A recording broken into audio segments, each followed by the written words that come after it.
अस्सलामु अलैकुम वरहमतुल्लाहि वबरकातुहू नहमदुहु व नुसल्ली व नुसल्लिमु अला रसूलिहिल करीम अम्मा बाद। आप हज़रात की खिदमत में जो किताब मैंने पेश की है वो किताब का नाम अल-इस्तिग़ासा फ़िर-रद्दि अलल मकरी। ये जो किताब है मैं इब्न तैमिया रहमहुल्लाह की एक मारूफ़ किताब है जिसमें उन्होंने अक़ाइद के सिलसिले में और बहुत सारी अहादीस की तहक़ीक़ के बारे में यहाँ पे उनके अक़वाल को जमा कर दिया गया है। और ऐसे में शेख इब्न तैमिया रहमहुल्लाह, शेखुल इस्लाम इब्न तैमिया रहमहुल्लाह के मकाम और मर्तबे को पहचानने के लिए ये हमारे लिए काफ़ी हो जाएगा कि मैं आपकी खिदमत में यूनुस रहमहुल्लाह का वो कौल नकल कर दूँ कि शेख यूनुस जौनपुरी रहमतुल्लाह ताला अलैहि कहा करते थे कि अअलमु फ़ी फ़हमिल हदीसी इब्न तैमिया रहमहुल्लाह ताला व अअलमु फ़ी तुरुक़िल हदीसी इब्न हजर रहमहुल्लाह ताला, कि सबसे ज़्यादा हदीस को समझने वाला दुनिया के अंदर कोई शख्स गुज़रा है तो वो इब्न तैमिया रहमहुल्लाह है, और हदीस के तुरुक़ को सबसे ज़्यादा जानने वाला अगर कोई शख्स दुनिया के अंदर आया है तो वो इब्न हजर अस्क़लानी रहमतुल्लाह अलैहि हैं। इसके अंदर मैं ये बताना चाह रहा हूँ कि अभी सोशल मीडिया में एक बात बहुत मशहूर हो रही है कि अभी जो कोरोना की जो वबा आम होती जा रही है, इसमें एक अमल ये किया जा सकता है कि हुक्मरानों को इस बात की तरफ तरगीब दिलाई जाए कि वो रोज़े अक़दस में जाकर हाज़िरी दें। वहाँ पर क़ब्र रसूल सल्लल्लाहु अलैहि वसल्लम के ऊपर जो छत है वहाँ पर छोटी सी जगह अगर खाली कर दी जाए तो क़ब्र रसूल सल्लल्लाहु अलैहि वसल्लम और आसमान के दरमियान कोई आड़ नहीं रह जाएगा, और ऐसे में नुज़ुल रहमत का मामला होगा और ये वबा ख़त्म हो जाएगी। सबसे पहली बात तो ये है कि तमहीदन मैं ये ज़िक्र कर देना मुनासिब समझता हूँ कि ताउन और वबा के दरमियान भी इब्न हजर अस्क़लानी फ़तहुल बारी में एक हदीस की शरह करते हुए जिसमें यह बताया गया है कि मदीना के अंदर ताउन दाखिल नहीं हो सकता, उसमें उन्होंने क्लियरली बिल्कुल वजाहत के साथ ये बताया है कि ताउन और वबा के दरमियान फ़र्क है, ताउन वबा से ख़ास है। अगर ताउन और वबा के दरमियान भी फ़र्क है, यानी वबा का दुखूल कोई मुस्तग़रब चीज़ नहीं है कि कोई वबा मदीना के अंदर दाखिल नहीं हो सकती, हाँ कोई ताउन की बीमारी मदीना के अंदर दाखिल नहीं हो सकती। ये बात की तरफ इब्न हजर अस्क़लानी ने फ़तहुल बारी में इशारा किया है। जब ताउन और वबा के दरमियान फ़र्क है तो क्या वबा और कहत साली के दरमियान फ़र्क नहीं है? जो रिवायत इस सिलसिले में पेश की जा रही है वो रिवायत कहत साली के मुतालिक है। दूसरी चीज़ ये है कि वो रिवायत बातिल है। इब्न तैमिया रहमहुल्लाह ने इस किताब के अंदर सफ़ा नंबर 402 में जो बताया है कि अम्मा फ़तहुल कव्वती लियंज़िलल मतरु फ़हुवा इदन बातिलुन कमा तक़द्दम तंबीहु अलैहि, जो स्काईलाइट या ऊपर जो जगह खाली करने के बारे में जो रिवायत आई हुई है ताकि बारिश हो जाए कहत साली के मौके पर, तो ये रिवायत बातिल है। तो ये तो मतन मैंने पढ़ दिया, इसकी तहक़ीक़ में आपकी खिदमत में अर्ज़ कर देता हूँ। ये रिवायत जो है दारमी ने अपनी सुनन के अंदर नकल किया है। कहते हैं कुहिता अहलुल मदीनति कहतन शदीदा, मदीने के अंदर एक शदीद कहत साली आई। फ़शको इला आयशा, तो आयशा रज़ियल्लाहु ताला अन्हा के पास लोगों ने शिकायत दर्ज किया। फ़क़ालत उन्ज़ुरू क़ब्र नबी सल्लल्लाहु अलैहि वसल्लम, तो आयशा सिद्दीक़ा रज़ियल्लाहु ताला अन्हा ने कहा कि तुम नबी सल्लल्लाहु अलैहि वसल्लम की क़ब्र की तरफ देखो। फ़जअलू मिन किवन इलस्समा, और जो कब्र के ऊपर जो छत है वहाँ पर एक स्काईलाइट की तरह कर दो, यानी एक छोटी सी जगह खाली कर दो ताकि आसमान और ज़मीन के दरमियान, आसमान और कब्र नबी सल्लल्लाहु अलैहि वसल्लम के दरमियान कोई आड़ न रह जाए। हत्ता ला यकूना बैनहु व बैन सक़फ़ी बैन समाई सक़फ़ुन। उसके बाद कहते हैं क़ाल फ़फ़अलू, तो रावी कहते हैं कि ऐसा ही किया गया। फ़मुतिरू मतरन, तो बहुत बारिश हुई। हत्ता नबतल उश्ब, हरियाली हो गई। और समिनतिल इबिल, और ऊँट जो है वो सैराब हो गए, खा पी कर मोटे हो गए। बताया ये जाता है हत्ता तफ़त्तक़त मिन शहम, यहाँ तक के शहम से, चर्बी से ऐसा मालूम हो रहा था गोया वो फट पड़ेंगे। फसुम्मिया आमल फ़त्क़, तो इस साल को फ़त्क़ का साल कहा गया, यानी फलने फूलने का साल। तो आइए इस रिवायत के रुवात के बारे में मैं आपको बता दूं कि ये रिवायत करने वाले अबू नुअमान हैं। अबू नुअमान रिवायत करते हैं सईद इब्न ज़ैद से। आप यहाँ पर देख सकते हैं सईद इब्न ज़ैद से, और सईद इब्न ज़ैद रिवायत करते हैं आमर इब्न मालिक अन-नुकरी से, और वो रिवायत करते हैं अबुल जौज़ा औस इब्न अब्दुल्लाह से। ٹھیک ہے، اب ان روات کے سلسلے میں ہم پہلے پڑھتے ہیں کہ اس میں کیا کیا علتیں پائی جا رہی ہیں. اور سب جانتے ہیں کہ علت چاہے علت خفیہ ہو یا علت ثقیلہ ہو، یعنی کسی بھی قسم کی علت ہو، اگر حدیث میں پائی جائے تو وہ حدیث قابل قبول نہیں ہوتی. اور اس میں علت ہی نہیں بلکہ علل موجود ہیں. سب سے پہلے تو یہاں پہ سعید بن زید کے بارے میں بات کرتے ہیں. ان سعید بن زید وهو سعید بن زید بن درہم الازدی اخو حماد بن زید صدوق وله اوہام. سعید بن زید کے بارے میں یہ کہا گیا کہ یہ صدوق تو ہیں لیکن یہ وہم میں پڑ جایا کرتے تھے. تقریب التہذیب میں آپ اس کو دیکھ سکتے ہیں.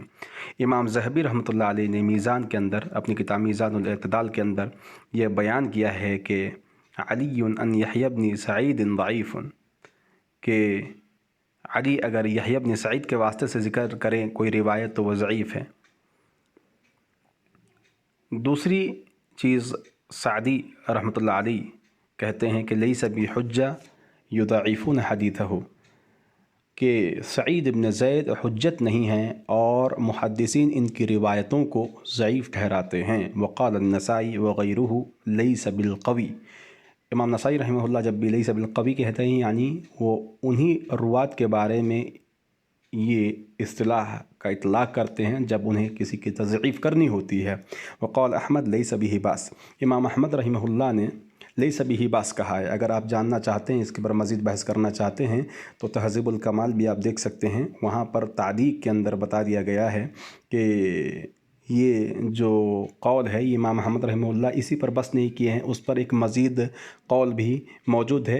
امام احمد رحمہ اللہ کہتے ہیں ان کوئی حرج نہیں، لیکن یہ کہتے ہیں کہ کان یحیی بن سعید لا یستمرئہم، کہ سعید ابن یحیی بن سعید ان کو پسند نہیں فرماتے تھے، یعنی ان سے روایات قبول نہیں کرتے تھے. تو لیس بہ باسن کہہ کر اگر اس طرح سے اگر قول کہا جاتا ہے تو اس میں یہ معلوم ہوتا ہے کہ ایسے شخص کی روایت کو قبول کیا جا سکتا ہے جب کوئی متابع یا کوئی شواہد مل جائے.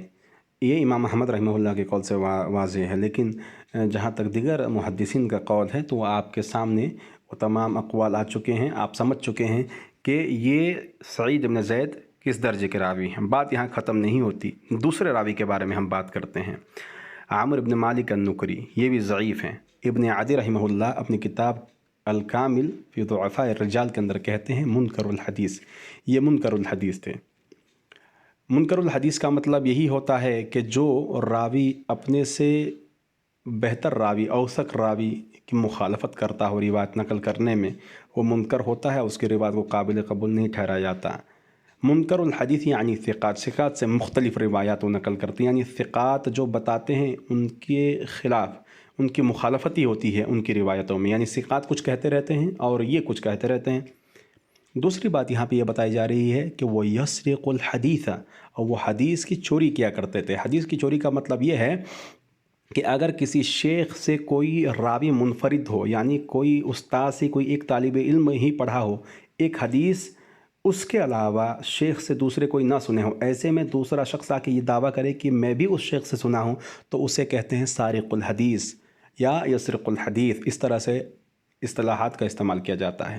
تو جو یسرق الحدیث کا لفظ جس کے لیے استعمال کیا گیا یعنی اس پر ایک تہمت باندھ دی گئی ہے، اس پر تہمت لگا دی گئی ہے. ایسے راویوں کی جو روایات ہوتی ہیں اس پر یعنی انکار کا حکم لگایا جاتا ہے، یعنی اس کو منکر کہا جاتا ہے. حدیث منکر و روایت منکرہ کہا جاتا ہے.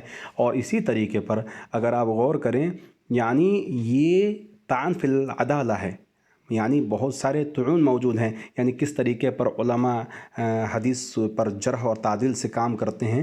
لیکن ایک اہم تنبیہ یہ ہے کہ جب علماء کسی کی عدالت پر سوال کھڑا کر دیتے ہیں تو ایسے راوی کی روایت ہرگز قبول نہیں ہوتی. یہاں پہ عدالت پر اس طریقے پر جرح کیا جا رہا ہے کہ وہ چوری کیا کرتا تھا، یعنی جو اپنی روایت نہیں تھی وہ کہا کرتا تھا کہ یہ میری روایت ہے. یہ تو ایک صورت ہے.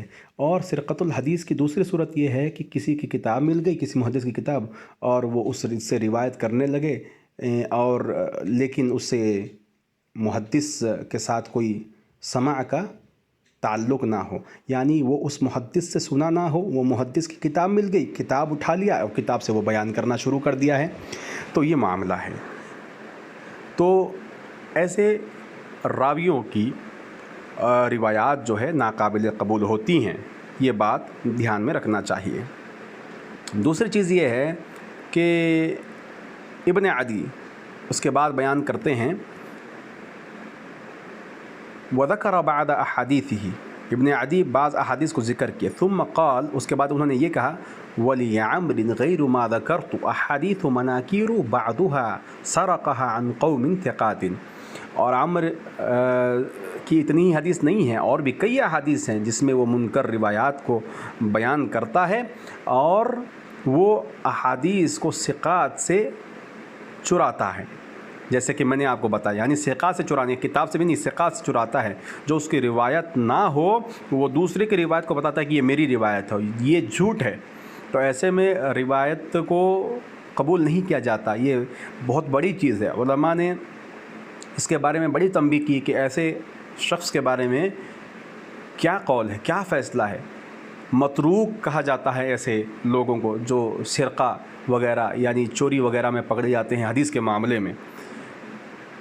तो ये रिवायत के अंदर ये रावी थे जिनका नाम था आमिर इब्न मालिक अन्नुकरी, तो उनके बारे में हमने बात की। अभी जो तीसरा रावी है वो अबू नुअमान है। कहते हैं इन अबू नुअमानी हुआ मुहम्मद इब्नुल फضली युरफ़ु बिआरिमिन, तो ये आरिम के नाम से मशहूर थे।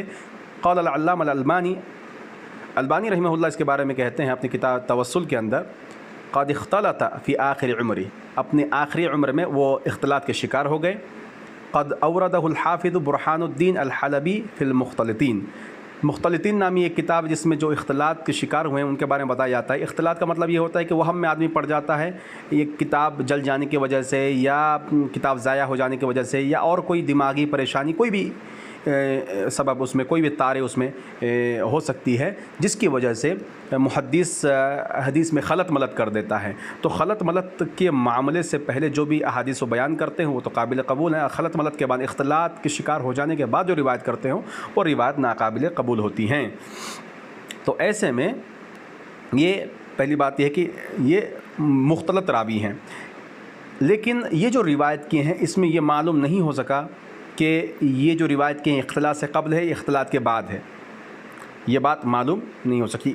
जब ऐसे में इख्तिलात से कब्ल या इख्तिलात के बाद मालूम नहीं हम कर सकते तो इस रिवायत को हम मशकूक ठहराएंगे और मुतरद्दद ठहराएंगे, यानी इस रिवायत को हम काबिल कबूल तब भी नहीं कहेंगे। जिस रिवायत के बारे में यकीन का दर्जा हासिल ना हो जाए, ये सही है, ये ज़ईफ़ है, उस वक्त तक उस रिवायत को सही नहीं कहा जा सकता। ये बात है। दूसरी चीज़ ये है, उसके बाद जो चौथी चीज़ और चौथी दलील बता रहे हैं उसमें यह है कि मारवा अन आयशा रज़ियल्लाहु ताला अन्हा मिन फ़त्हिल कव्वती मिन क़ब्रिही इलस्समाई लियंज़िलल मतरु फ़लैसा बिसहीहिन, ये जो किस्सा है ये किस्सा भी सही नहीं है। अब मतन के अंदर इल्लत ये बता रहे हैं वला यथबुतु इस्नादु, इसकी इस्नाद भी सही नहीं है। इन्नमा नक़ल ज़ालिका मन हुआ मारूफ़ुन बिल-किज़्बी, ये रिवायत तो उससे नकल की गई है जिसमें ऐसे रावी हैं जो मारूफ़ बिल किज़्ब हैं, यानी सारिक़ हैं, सारिक़ुल हदीस हैं। वमा युबय्यिनु किज़्ब हाज़ा अन्नहु फ़ी मुद्दति हयाति आयशा रज़ियल्लाहु ताला अन्हा लम यकुनिल बैति कव्वतुन, और सबसे बय्यिन बात जो है, जो वाज़ेह दलील है जिसमें ये झूठ को हम पकड़ सकते हैं वो ये है कि आयशा रज़ियल्लाहु ताला अन्हा जब बाहयात थी तो उनके घर में कोई भी स्काईलाइट मौजूद नहीं था, कोई भी ऐसे फतहा, ऐसे कोई ओपनिंग, ऐसे कोई खुली हुई जगह नहीं थी। बल काना बादुहु बाक़ियन कमा काना अला अहद नबी सल्लल्लाहु अलैहि वसल्लम, ये जो घर था ये ऐसे ही बाकी था जैसे कि, और जिसके बाद हिस्से ऐसे ही बाकी थे जैसे कि नबी करीम सल्लल्लाहु अलैहि वसल्लम के आहद में, उनकी पीरियड में जिस तरह से घर था वैसे ही बाकी था। बाज़ुहु मस्कूफ़ुन व बाज़ुहु मकशूफ़ुन, थोड़ी सी जगह पर तो छत थी और थोड़ी सी जगह खाली। वो कान शम्सु तंज़िलु फ़ीही कमा सबत फ़ी सहीहैन, और धूप पड़ती थी जैसे कि सहीहैन के अंदर के वो तो पहले से ही मकशूफ़ था, यानी कुछ हिस्सा मकशूफ़ और कुछ हिस्सा मस्कूफ़। तो इसमें यह कहना कि نبی صلی اللہ علیہ وسلم عائشہ رضی اللہ تعالیٰ عنہ یہ کہتی ہیں کہ تم جاؤ اور قبر رسول صلی اللہ علیہ وسلم کو دیکھو، اور دیکھ کر وہاں پہ جو چھت ہے، چھت سے ایک چھوٹے سے حصے کو نکال دو، اسکائی لائٹ کی طرح ایک صورت بنا دو تاکہ رحمت نازل ہو۔ یہ بات قابل قبول نہیں ہے۔ وَلَمْ تَزَلْ الْحُجْرَةُ كَذَلِكَ حَتَّى زَادَ الْوَلِيدُ بْنُ عَبْدِ الْمَلِكِ فِي الْمَسْجِدِ، اور یہ حجرہ ایسے ہی رہا، ایسے ہی باقی رہا یہاں تک کہ ولید ابن عبد الملک آ کر اس میں توسیع نہ کر دیے۔ یعنی توسیع کرنے والے عبد الملک ہیں، یہ ولید ابن عبد الملک، وہ آئے اور مسجد نبوی میں توسیع کیے۔ وَإِلَّا فَهِيَ قَبْلَ ذَلِكَ كَانَتْ خَارِجَ الْمَسْجِد، اس سے پہلے وہ حجرہ جو ہے یہ خارج مسجد تھا، یعنی نبی صلی اللہ علیہ وسلم کی زندگی میں بھی اور نبی صلی اللہ علیہ وسلم کی دنیا سے پردہ فرمانے کے بعد بھی یہ خارج مسجد ہی تھا۔ تو یہ روایت تاریخی حوالے سے بھی ناقابل قبول ہے۔ اس کے بعد تھوڑی چیز میں آپ کو یہ بتا دیتا ہوں۔ اس کے بعد یہ کہہ رہے ہیں ثم انه بني حول حجرة عائشة رضي الله تعالى عنها التي فيها القبر جدار عال، وبعد ذلك جعلت الكوة لينزل منها من ينزل إلى اذا احتیج الى ذلك لاجل کنس او تنظیف۔ یہ کہہ رہے ہیں کہ اس کے بعد یہ ہوا کہ عائشہ رضی اللہ تعالیٰ عنہ کا حجرہ جو ہے اس کو ذرا بہتر بنانے کے لیے تعمیراتی کام بھی شروع ہو گئے، اور اس میں جو ہے بڑی بڑی دیواریں بھی کھڑی کر دی گئیں، اور ساتھ ہی ساتھ جو ہے وہ جو فتحہ ہے اور جو اسکائی لائٹ ہے اس کو تیار کیا گیا۔ کیوں؟ اس لیے تاکہ ضرورت کے وقت میں کوئی شخص اس کے اندر اتر سکے، اور اترنے کے بعد جو ہے کنس کا معاملہ کر سکے، یعنی جھاڑو پوچھا کر سکے، صفائی ستھرائی کے لیے جو ہے نیچے اترا جا سکے، اس لیے بس اس کے لیے جگہ چھوڑی گئی۔ نہیں تو یہ بہت بعد کے زمانے میں ہوا ہے، یہ فتحہ پہلے موجود نہیں تھا۔ اس میں یہ کہنا کہ فتح عائشہ صدیقہ رضی اللہ تعالیٰ عنہ کے زمانے میں بھی موجود تھا، اسکائی لائٹ کی صورت میں ایک جگہ خالی اس کو کرنے کے لیے عائشہ رضی اللہ تعالیٰ عنہ نے حکم دیا، یہ بات صحیح نہیں ہے۔ اللہ تعالیٰ جو محدثین ہیں ان کے منہج کو سمجھنے اور اس روایات کی جو صحیح تحقیق ہے اس کا ادراک کرنے اور صحیح چیزوں کو لوگوں تک پہنچانے کی توفیق نصیب فرمائے۔ وما علینا الا البلاغ، والسلام علیکم ورحمۃ اللہ وبرکاتہ۔